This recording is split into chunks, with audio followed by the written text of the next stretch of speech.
Students, last lecture के अंदर हमने सिग्निफिकेंट फिगर्स के कुछ रूल्स के बारे में पढ़ा था। उनका मैं थोड़ा सा आपको ओवरव्यू बता देता हूँ कि सिग्निफिकेंट फिगर्स के जो बेसिक रूल्स हैं, उन बेसिक रूल्स के अंदर हम ये देखते हैं कि डिजिट्स के हिसाब से हम सिग्निफिकेंट फिगर्स को कैसे फाइंड कर सकते हैं। अगर हमारे पास कोई भी नॉन ज़ीरो डिजिट है तो वो सिग्निफिकेंट होगा। अगर कोई भी ऐसा ज़ीरो है जो कि दो सिग्निफिकेंट फिगर्स के दरमियान में आ रहा है तो वो भी सिग्निफिकेंट होगा। अगर कोई ऐसा ज़ीरो है जो कि लेफ़्ट साइड पे आ रहा है किसी कैलकुलेशन के तो वो सिग्निफिकेंट कंसीडर नहीं होगा, और राइट साइड वाला ज़ीरो जो है वो सिग्निफिकेंट हो भी सकता है और सिग्निफिकेंट नहीं भी हो सकता। अब हम सिग्निफिकेंट फिगर्स को फाइंड करने के कुछ नेक्स्ट रूल्स जो हैं उनके बारे में पढ़ेंगे, जिसमें हमारे पास नेक्स्ट रूल्स में से सबसे पहला रूल जो है वो कौन सा आता है, साइंटिफिक नोटेशन वाला। अगर कोई भी ऐसी वैल्यू है जो कि साइंटिफिक नोटेशन में दी हुई है तो उसके अंदर हम नंबर ऑफ सिग्निफिकेंट फिगर्स कैसे फाइंड कर सकते हैं। लेट्स से हमारे पास वैल्यू है 1.43 इंटू 10⁻²। अब देख सकते हैं आपकी ये 10 की पावर में यानी कि साइंटिफिक नोटेशन में लिखा हुआ है। तो याद रखें कि साइंटिफिक नोटेशन वाली पावर के अंदर या साइंटिफिक नोटेशन के अंदर हम सिग्निफिकेंट फिगर्स को कैसे पता लगा सकते हैं कि इस मल्टीप्लिकेशन के साइन से पहले जो हमारे पास डिजिट्स होंगे या जो भी वैल्यू होगी उस पे हम प्रीवियस रूल्स जो हैं उनको अप्लाई करेंगे। यानी कि उसके मुताबिक इसके अंदर आपको मल्टीप्लिकेशन के साइन से पहले 3 नॉन ज़ीरो डिजिट नज़र आ रहे हैं तो हमारे पास यहाँ पे सिग्निफिकेंट फिगर्स की तादाद कितनी होगी, 3। इसी तरह से हम एग्जांपल ले सकते हैं 0.001592 इंटू 10⁻²। अब आप देख सकते हैं कि इसके अंदर मल्टीप्लिकेशन से पहले आपको ये वैल्यू नज़र आ रही है, और प्रीवियस रूल्स के मुताबिक जो लेफ़्ट साइड वाले ज़ीरो हैं ये सिग्निफिकेंट नहीं होते और आपके पास सिर्फ नॉन ज़ीरो डिजिट्स ही इसके अंदर सिग्निफिकेंट होंगे। तो उन रूल्स के मुताबिक इसके अंदर सिग्निफिकेंट फिगर्स की तादाद कितनी निकलेगी, 4। तो इसका मतलब ये हुआ कि अगर आपको कोई भी वैल्यू साइंटिफिक नोटेशन के अंदर दी हुई है तो आप उसके अंदर मल्टीप्लिकेशन के साइन से पहले जितने भी डिजिट्स हैं या जो भी वैल्यू है उसके ऊपर रूल्स को अप्लाई करके सिग्निफिकेंट फिगर्स के बारे में पता लगा सकते हैं। नेक्स्ट रूल हमारे पास सिग्निफिकेंट फिगर का आता है फॉर मल्टीप्लिकेशन एंड डिवीजन। यानी कि अगर आप किसी भी वैल्यूज़ को मल्टीप्लाई कर रहे हैं या उनको डिवाइड कर रहे हैं तो आपको कैसे पता चलेगा कि उसके आंसर के अंदर सिग्निफिकेंट फिगर्स की तादाद कितनी है। जैसे मैं यहाँ पे एक एग्जांपल लेता हूँ।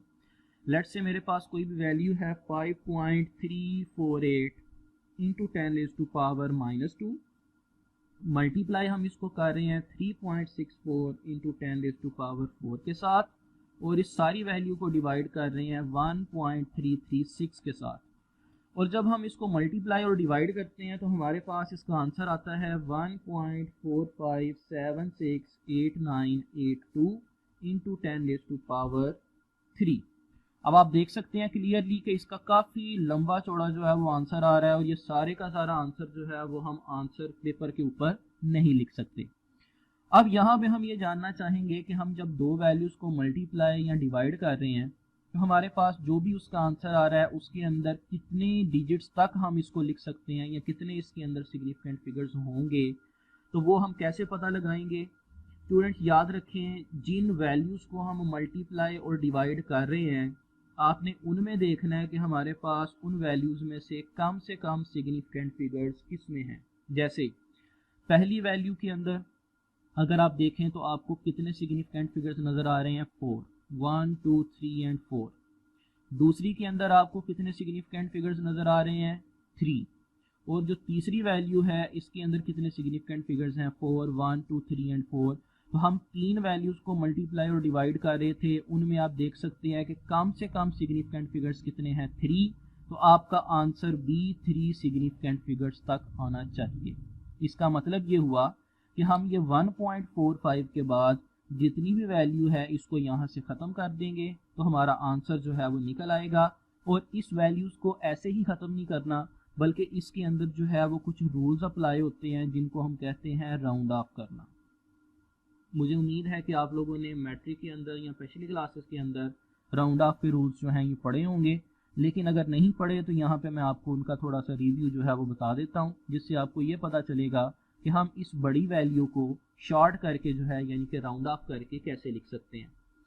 स्टूडेंट्स, राउंड ऑफ के रूल्स जो हैं ये हमारे पास क्या है। नंबर 1, अगर जिस वैल्यू को आप राउंड ऑफ करना चाह रहे हैं उसकी वैल्यू 5 से ग्रेटर है तो आप उसको ख़त्म करने के बाद उससे पिछले डिजिट में 1 का इजाफा करेंगे।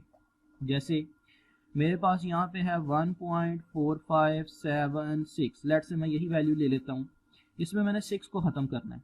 6 चूँकि 5 से ग्रेटर है तो मैं इसको ख़त्म करने के बाद इससे पिछली वाली वैल्यू के अंदर 1 का क्या कर दूंगा, इजाफा, तो ये वैल्यू बन जाएगी 1.458।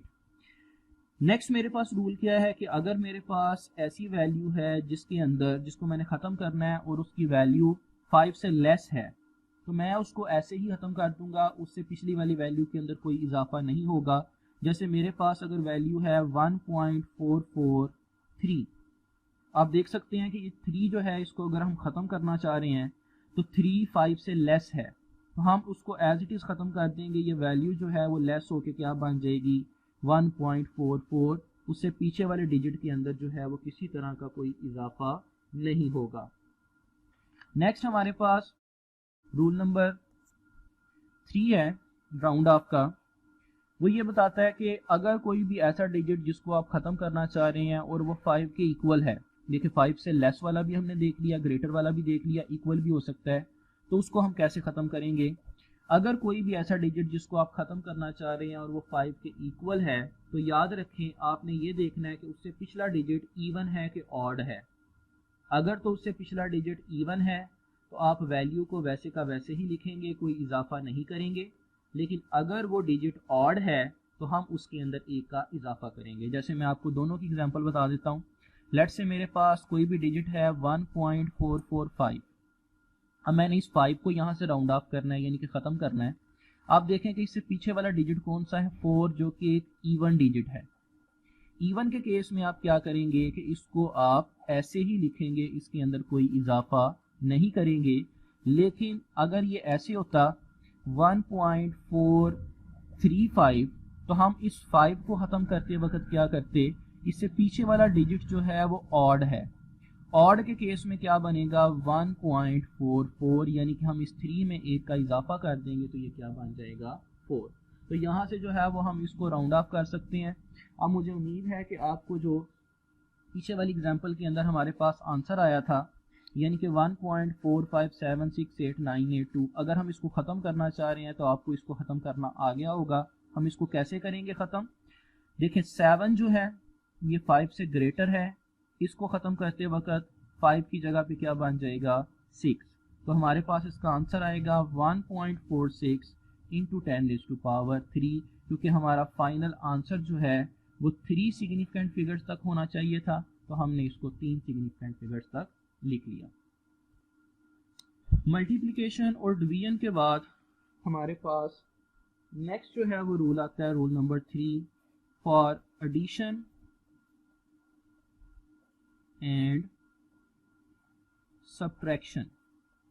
फर्ज करें कि हम किसी भी कैलकुलेशन के अंदर 2 या 2 से ज़्यादा वैल्यूज़ को ऐड कर रहे हैं या माइनस कर रहे हैं तो उसके अंदर हम कैसे सिग्निफिकेंट फिगर्स की तादाद का पता लगा सकते हैं। उसके अंदर हम एक एग्जांपल लेते हैं और एग्जांपल से हम इसको सॉल्व करेंगे। फर्ज करें मेरे पास एक वैल्यू है 2.7543, इसमें मैं ऐड करना चाह रहा हूँ 4.10 को और इसमें मैं ऐड करूँगा 1.273 को। अगर मैं इन तीनों वैल्यूज़ को ऐड करता हूँ तो मेरे पास आंसर आता है 8.1273। अब देखें जो आपके पास आंसर आ रहा है इस आंसर के अंदर आपको 5 डिजिट्स नज़र आ रहे हैं, लेकिन इसमें से सिग्निफिकेंट फिगर्स की तादाद कितनी है ये अगर हमने पता लगाना है तो वो हम कैसे लगाएंगे। इसमें आपने ये देखना है कि डेसिमल के बाद आपके पास कम से कम डिजिट जो हैं वो किसके अंदर हैं। यानी कि आप यहाँ पे देख सकते हैं कि सबसे कम से कम आपके पास डेसिमल के बाद जो है वो पहली वाली वैल्यू के अंदर डेसिमल के बाद 4 डिजिट हैं, दूसरी वाली वैल्यू के अंदर डेसिमल के बाद 2 डिजिट हैं, तीसरी वाली वैल्यू के अंदर डेसिमल के बाद 3 डिजिट हैं। तो इसका मतलब है कि सबसे कम आपके पास जो डेसिमल के बाद डिजिट आ रहे हैं वो इस वैल्यू के अंदर आ रहे हैं यानी कि 2, तो आपका आंसर भी डेसिमल के बाद 2 डिजिट तक होना चाहिए। इसका मतलब है कि डेसिमल के बाद आपको यहाँ पे अगर 4 डिजिट नज़र आ रहे हैं तो आप इन 4 में से इन 2 को ख़त्म कर देंगे तो आपका आंसर जो है वो करेक्ट होगा। और इनको ख़त्म भी आप सिग्निफिकेंट फिगर्स के रूल्स के मुताबिक करें। जैसे इस 3 को अगर हम ख़त्म करेंगे, ये 5 से लेस है, अगर ये 5 से लेस है तो 7 के अंदर कोई चेंज नहीं आएगा। और अगर ये 7 जो है इसको हम ख़त्म करना चाह रहे हैं, ये चूँकि 5 से ग्रेटर है तो इससे पीछे वाली वैल्यू के अंदर 1 का इजाफा हो जाएगा, तो इसका करेक्ट आंसर हमारे पास बन जाएगा 8.13। तो ये स्टूडेंट्स आपके पास बकिया सिग्निफिकेंट फिगर्स के रूल्स थे, जिससे आपको ये पता चला कि अगर हम 2 या 2 से ज़्यादा वैल्यूज़ को मल्टीप्लाई या डिवाइड करें, साइंटिफिक नोटेशन में हो या अगर एडिशन और सब्ट्रैक्शन करें, तो उस केस में हम सिग्निफिकेंट फिगर्स की तादाद का कैसे पता लगा सकते हैं। स्टूडेंट इससे रिलेटेड कोई भी अगर क्वेश्चन है तो वो आप कमेंट्स वाले सेक्शन के अंदर जो है वो पूछ सकते हैं। अल्लाह हाफ़िज़।